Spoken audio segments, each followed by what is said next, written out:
Abre comigo em Atos capítulo 28. Atos capítulo 28.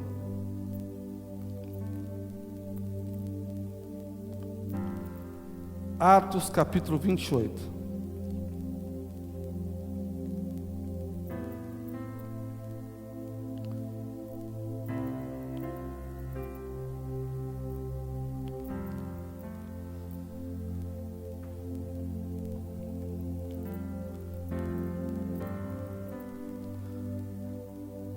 Diz assim: uma vez em terra verificamos que a ilha se chamava Malta.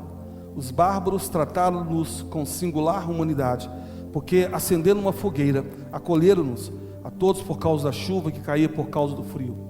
Tendo Paulo ajuntado e atirado à fogueira um feixe de gravetos, uma víbora, fugindo do calor, prendeu-se a mão.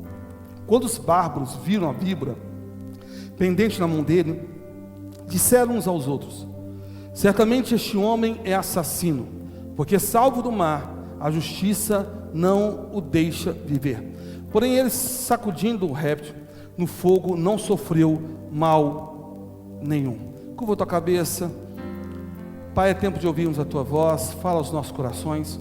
Não podemos, não queremos sair deste lugar da mesma forma, da mesma maneira, mas queremos sair transformado, impactado pela tua palavra. Tua palavra, ela é poderosa para curar, para restaurar, para libertar. Em nome de Jesus, assim seja. Amém. E graças a Deus. O que eu quero compartilhar nesta noite com a amada igreja, naquilo que o Senhor falou no meu coração, ministrou no meu coração. Todos nós, em algum momento da vida, nós iremos passar por algumas tempestades. Certamente você já passou por algumas. Certamente você já conviveu com algumas tempestades. Falar de tempestade é falar de adversidade, é falar de luta, é falar de batalha, que todos nós, um momento ou outro, iremos passar e teremos que responder a elas. E aí que entra a questão. As respostas para a guerra, para a batalha, que dita muito quem nós somos e onde nós vamos chegar. A resposta que nós damos às dificuldades, às adversidades, é o que faz a diferença. A leitura que nós fizemos nessa noite, de Atos 28, diz o momento onde que Paulo, ele já preso, ele é enviado agora para Roma, mesmo sabendo que ele tinha a oportunidade de inclusive ter sido liberto, mas ele acaba pedindo para que fosse julgado em Roma, com o objetivo de cumprir um propósito da parte de Deus que o Espírito Santo havia falado. Paulo então ali é enviado, e no meio na trajetória vem uma grande tempestade, o barco é destruído. Se você ler todo o contexto, quando ele vai parar agora na ilha de Malta, antes havia passado em outros momentos difíceis na sua viagem. Mas se você ler em Jonas, no capítulo 1, você vai ver também uma história bem parecida. A mesma história que também envolve embarcação, envolve tempestade. A Bíblia fala que o Senhor chama Jonas e manda Jonas agora ir em direção à cidade de Nínive, para pregar para os ninivitas. Jonas, ao ouvir a voz do Senhor, a Bíblia fala que apressou-se Jonas para fugir da presença de Deus. E é aqui que nós vamos entrar no nosso entendimento, naquilo que o Senhor quer nos falar nessa noite. O contraste entre Jonas e Paulo. Ambos eram homens de Deus, ambos chamados para cumprir um propósito, mas ambos dando respostas diferentes. A viagem de Jonas é uma viagem sem propósito. Deus manda ele para Nínive. Ele de repente agora pega uma embarcação e vai para um outro lugar. Ele pega uma embarcação e quer agora para Tarsis. Ele quer fugir da responsabilidade, ele quer fugir do seu compromisso. Por outro lado, você tem um Paulo que se agora ele sabe onde quer chegar, ele sabe para onde ele está indo. Um Jonas que se encontrava numa posição de liberdade. Jonas não estava preso, Paulo estava preso. Mas com Jonas que utiliza da sua liberdade para fugir da presença de Deus. Um Paulo que utiliza da sua prisão para fazer a vontade de Deus. Respostas diferentes diante de uma tempestade, diante de uma adversidade. Jonas escolhe a sua viagem para dormir, para roncar. Paulo escolhe a sua viagem para integrar os componentes do navio. Jonas utiliza da sua viagem para dizer um não para Deus. Paulo escolhe a viagem para dizer: eu vou até o fim dos meus dias na presença do Eterno. Jonas escolhe a sua viagem para não viver o seu ministério, não viver o seu chamado. Paulo entendia cabalmente qual era a sua vocação, quem era ele em Cristo e qual era o objetivo do Senhor na sua vida.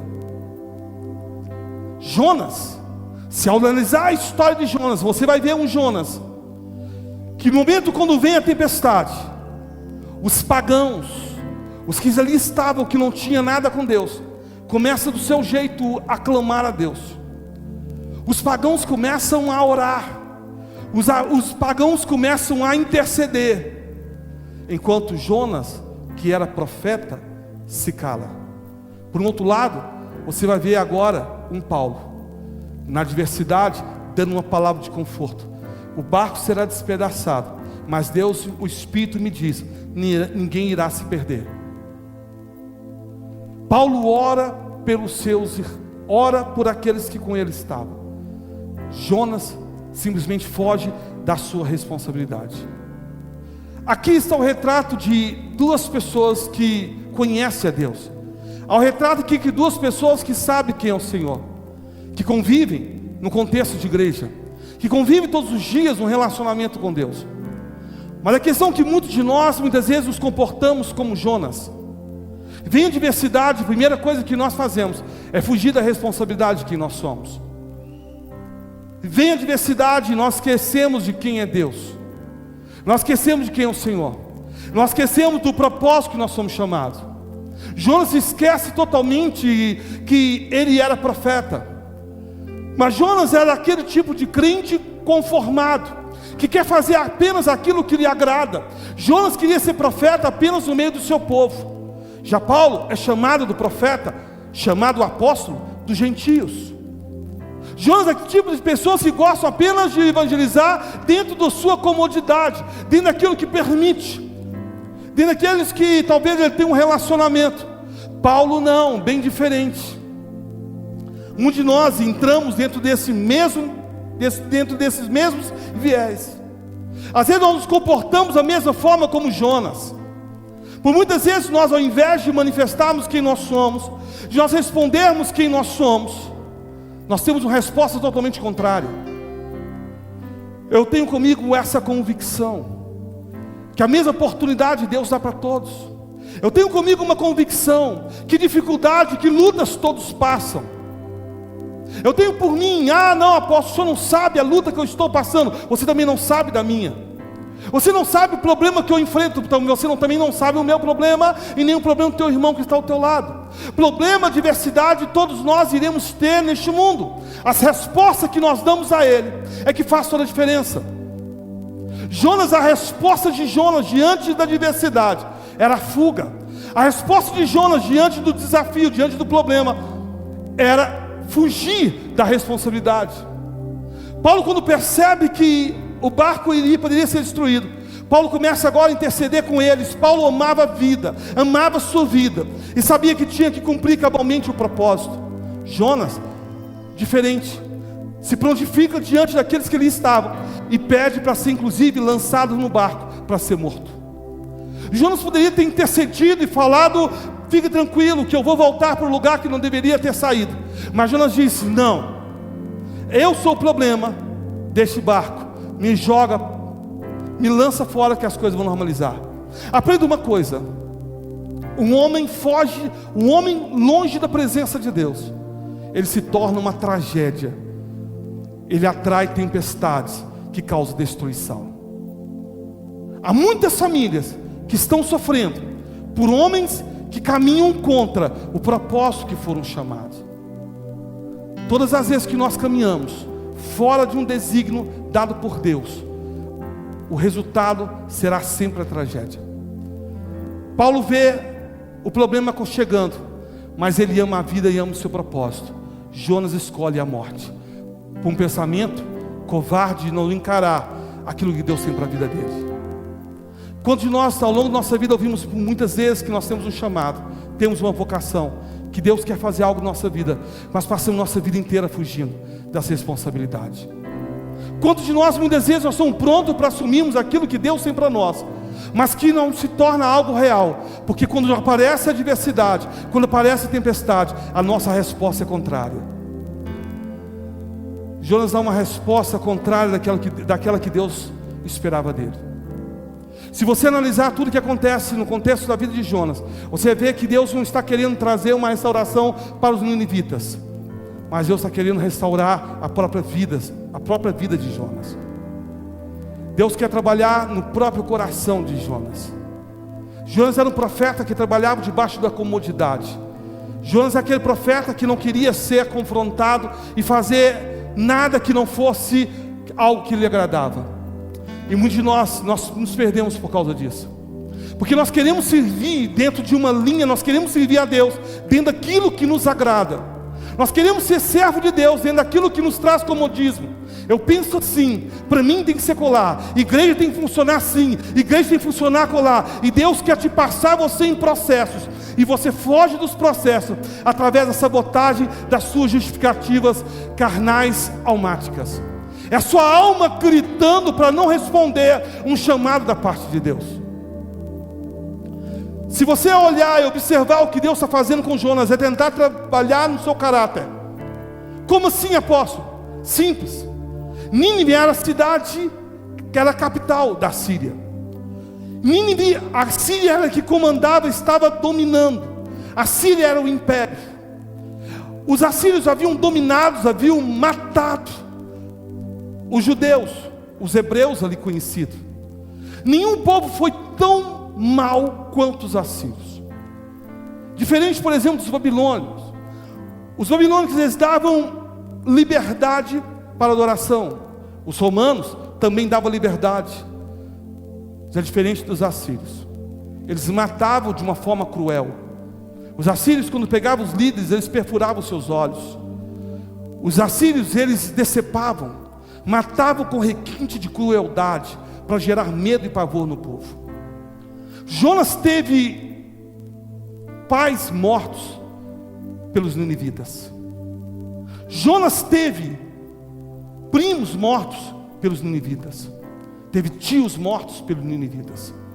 Jonas teve parentes mortos pelos ninivitas.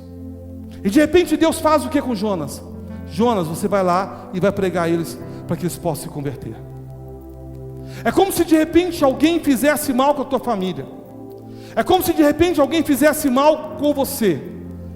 Como se alguém se levantasse contra a tua vida. De repente Deus fala contigo: vai lá e evangeliza, porque eu quero a salvação dele. E o teu coração é: eu quero que ela morra.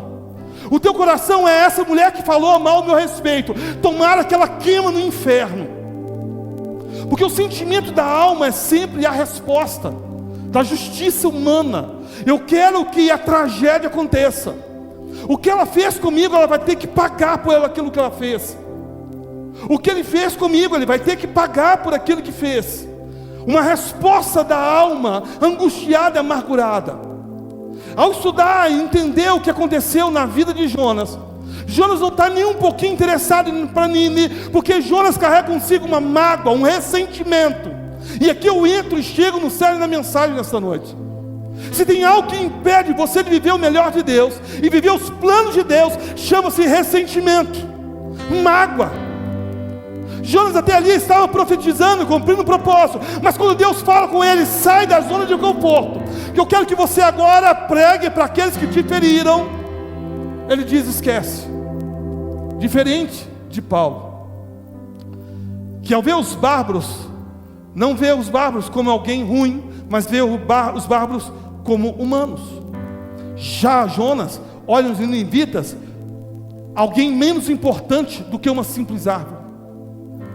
Jonas não dava nenhum valor por causa do seu ressentimento. Jonas prega de uma forma equivocada. Paulo prega com amor, Paulo cura, Paulo restaura. A Bíblia fala que a ilha de Malta, não somente esse milagre que acontece da cobra, mas de repente agora as pessoas começaram a trazer os enfermos, e Paulo orava e trazia, e eles eram curados. Já Jonas não. Jonas evangeliza, uma pregação do tipo que, se vocês não mudarem, não converter, todos vocês serão destruídos. A ira do Eterno está sobre a vida de vocês, não irá restar muito tempo, vocês serão destruídos. Uma pregação que não leva a conversão, uma pregação que não leva a transformação. Jonas prega um tipo de evangelho meio que ferido, machucado, aqueles evangelhos que não têm misericórdia, que não têm compaixão, aqueles evangelhos que carregam consigo a mágoa, o ressentimento. Ele prega do tipo que eu quero que vocês se explodam. O relato que termina a pregação dele, sabe o que vai fazer? Sobe para o monte, só para assistir do alto a destruição de todo o povo. Mas de uma coisa bem anormal, de repente agora o que acontece? O rei converte, a cidade toda converte, todos convertem. Uma pregação estranha, todos acabam aceitando a pregação do profeta, mostrando claramente que quem convenceu ali não foi a ação do profeta, mas foi a ação de Deus na vida daquele povo. Jonas vai para cima, está guardando agora a destruição. Quando Deus, ele está tranquilo debaixo de uma árvore que se levanta de uma forma miraculosa de um dia para o outro. Deus permite agora que venha um inseto e morde, pica a árvore seca imediatamente. Estou falando questão de 24 horas. Ele fica chateado, fica triste aquilo, e começa novamente a pedir o quê? A morte. Jonas novamente pedindo a morte para si. Diferente de Paulo, que pede a vida para cumprir um propósito. Pede a morte. Não quero mais viver, estou cansado.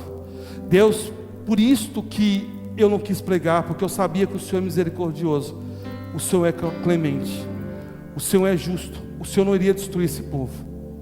Deus chama a atenção de Jonas: Jonas, você está pedindo a morte simplesmente por causa dessa árvore que morreu, que de um dia para o outro levantou e morreu. Por causa dela você pede a morte, e por causa daquelas vidas que estavam prontas, milhares de vidas seriam mortas, você não se importou. Quando há uma mágoa, os valores mudam. Quando há um ressentimento, os valores mudam. Eu sou apaixonado com cachorro. Nós temos 4 cães em casa, um mais bagunceiro do que o outro. Na verdade é tão bagunceiro. A Suzy é um doce de cachorro. A Flor é aquelas velha rancorosa. A Flor, dependendo do jeito que você pegar a Flor, ela fica... Você coloca no chão, aí ela vem, alisa em você, você pega ela, deixa do meu jeito. Não vai pegar de qualquer jeito não. A Flor é meio rancorosa. E tem um Tardelli que é uma festa só, novo, filhote ainda, uma festa só. E o Thor, que é um Rottweiler, mas muito top, muito tranquilo, muito amigo. Cada um com um perfil. Nós somos apaixonados pelos nossos cães. Mas quantas pessoas que amam mais os cães do que as próprias pessoas? Alguém um dia falou isso comigo. Eu estava visitando ele com um cachorro dentro de casa, um cachorro imenso, um Rottweiler. Rottweiler dormia dentro da casa, e estou falando em apartamento. Imagina um Rottweiler num apartamento. Ele tinha um Rottweiler no apartamento. E ele foi lá, e o Rottweiler foi tranquilo, acostumado. Eu chamo lá para dentro, e o Rottweiler fica solto, vontade, tranquilo. E ele falou comigo: aposto a verdade que quanto mais eu conheço as pessoas, mais eu amo o meu animal. A questão é que a transferência de valores, ele valoriza mais aquela planta por perder a paixão com pessoas. Às vezes nós gostamos muito mais, às vezes, de animais, pela desilusão que nós tivemos com pessoas, com frustrações que nós tivemos com pessoas. Essa troca de prioridade acontece em todo momento da nossa vida. A gente prefere às vezes ficar em casa vendo televisão do que estar cultuando a Deus. Porque para nós a prioridade agora se tornou talvez estar diante de uma tela de televisão. O nosso amor está ali. Jesus deu uma dica: onde estiver o teu coração, ali está o teu tesouro. Onde tiver o teu tesouro, ali está o teu coração. Você vai conseguir entender: está o tesouro, está o coração, está o coração, está o tesouro. Quem encontrar o tesouro de alguém, as pedras preciosas de alguém, olha para onde que ela foca o seu coração. Quer descobrir como é o seu coração? Observa o que ela guarda dentro de si. Qual é o seu tesouro? Jesus dá a dica. Quer saber? Porque é isso que acontece.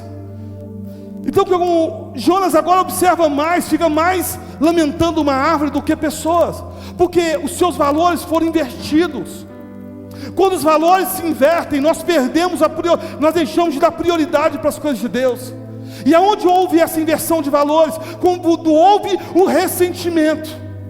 O marido que está ferido com a esposa e não resolve a situação, vai passar pouco tempo, ele vai começar a olhar para ela de uma forma diferente. Ele já não vai dar carinho para ela como dava, não vai dar mais atenção para ela como dava, não vai tirar mais tempo para ela como tirava. O futebol vai estar mais interessante, os filhos estarão mais interessantes. Por quê? Porque houve inversão de valores, dado uma prioridade por causa de uma mágoa que aconteceu, um ressentimento não resolvido. Tudo que você prioriza é aquilo que você dá valor. As pessoas muitas vezes elas deixam de cultuar, elas deixam de ler a palavra, mas não deixam de entrar no Instagram, não deixam de entrar no Facebook. Elas não têm tempo para orar, mas elas têm tempo para ficar nas redes sociais. Não que isso seja pecado, mas revela claramente quais são os seus níveis de valores, onde se encontram as suas prioridades. Jonas, por causa da sua decepção, da sua frustração, ele agora faz o quê? Prioriza o que não deveria ser priorizado, foca no que deveria ser focado, e deixa de ver aquilo que Deus tem para a vida dele. Diferente de Paulo, que entendia que até no meio de uma adversidade, mesmo quando as coisas estavam tudo dando errado, mesmo quando se levantaram contra ele, mesmo quando todos abandonaram, mesmo quando a igreja o deixou, Paulo chega nessa altura do campeonato sozinho, ninguém está com Paulo praticamente. Paulo escreve a carta a Timóteo num estado triste, porque todos o abandonaram. Paulo entendia que mesmo na prisão iria cumprir o propósito de Deus. Quando você vê a carta aos Gálatas, a carta tão linda, os Gálatas abandonaram Paulo. Quando você vê a carta aos Filipenses, que ele já na prisão, mandando mensagem de encorajamento, dizendo: alegrai-vos no Senhor, novamente vos digo, alegrai-vos. Está ali um Paulo abandonado pela igreja, mas Paulo sabia quem era ele em Cristo, e do seu chamado, da sua vocação. O que vai nos levar em outro relacionamento com o Senhor é entendermos que nós somos nele. As adversidades continuarão acontecendo, a tempestade continuará vindo sobre as nossas vidas, mas nós sabemos em quem nós temos crido, nós sabemos o propósito de Deus para a nossa vida, e nada irá nos afastar. Nós poderemos dizer, e vamos dizer, o que Paulo disse, quando escreveu a segunda carta ao seu filho Timóteo: combati o bom combate, percorri a carreira e guardei a minha fé. Eu não negociei, não abri mão. Paulo sabia quem era ele, sabia do seu chamado, da sua vocação. Deus quer realizar na tua vida grandes coisas, mas qual a resposta você irá dar? Dois homens de Deus, mas com visão diferente, perspectiva diferente. A sua visão ela muda de acordo com o seu coração. A sua visão muda de acordo com o quê? Com o coração. O coração vai revelar quais são suas expectativas, quais são suas perspectivas. O coração vai revelar qual é a sua fé, onde você quer chegar. Entenda algo, e eu termino dizendo sobre isso. Na nossa caminhada com Deus, quando você olha para Paulo, você vê Paulo terminando seus últimos dias na presença do Senhor. Você vê Paulo tendo encontro com o Senhor a caminho de Damasco. Ali ele tem encontro com o Senhor, ele fica imediatamente cego, não consegue enxergar nada, está sem ver. Agora nesse momento o que Paulo faz? Já começa em orar ao Senhor. Deus, eu quero entender qual é o teu propósito para a minha vida. Quem é o Senhor? Eu quero te conhecer na intimidade. Quem é o Senhor? Alguns vão considerar que é isso que Paulo fala quando escreve aos Gálatas, quando ele diz sobre a experiência que ele teve de ir até um outro ambiente espiritual, quando ele vai no terceiro céu. Paulo agora está cego, mas o que Paulo faz? Vai orar. O Senhor fala com Ananias, diz: Ananias, vai em tal lugar que Paulo está lá, você vai encontrar Paulo orando. Paulo já começa a sua vida orando. Paulo, depois que tem um encontro com Jesus, Paulo começa ali já a evangelizar. Os discípulos de Jesus acabam recusando Paulo. Paulo é negado pelos próprios discípulos. Os discípulos inseguros quanto a Paulo deixam Paulo de lado. Barnabé pega Paulo e caminha com Paulo mais próximo. Paulo causando confusão por causa do seu tipo de evangelização. Paulo é tirado de lá, enviado pelos próprios discípulos para a sua terra. Paulo é enviado agora para Tarso. Chega agora em Tarso, Paulo fica ali anos, abandonado, deixado, quando de repente Barnabé é enviado para Antioquia. Em Antioquia, Barnabé vai desenvolver um trabalho lá. Ele lembra-se de Paulo e fala: Paulo era um cara de valor. Paulo é alguém que está em processo de Deus. Barnabé sai do seu lugar e vai agora atrás de Paulo em Tarso. Buscar quem? Buscar Paulo. Paulo passa o processo da rejeição dos discípulos. Paulo passa pelo processo da rejeição da igreja. Paulo passa pelo processo da rejeição da família. Processos. Não fuja de processos. Quando Deus começa a trabalhar na nossa vida, quando Deus começa a trabalhar no nosso caráter, nós escolhemos o caminho de fugir do processo. Ele não foge do processo.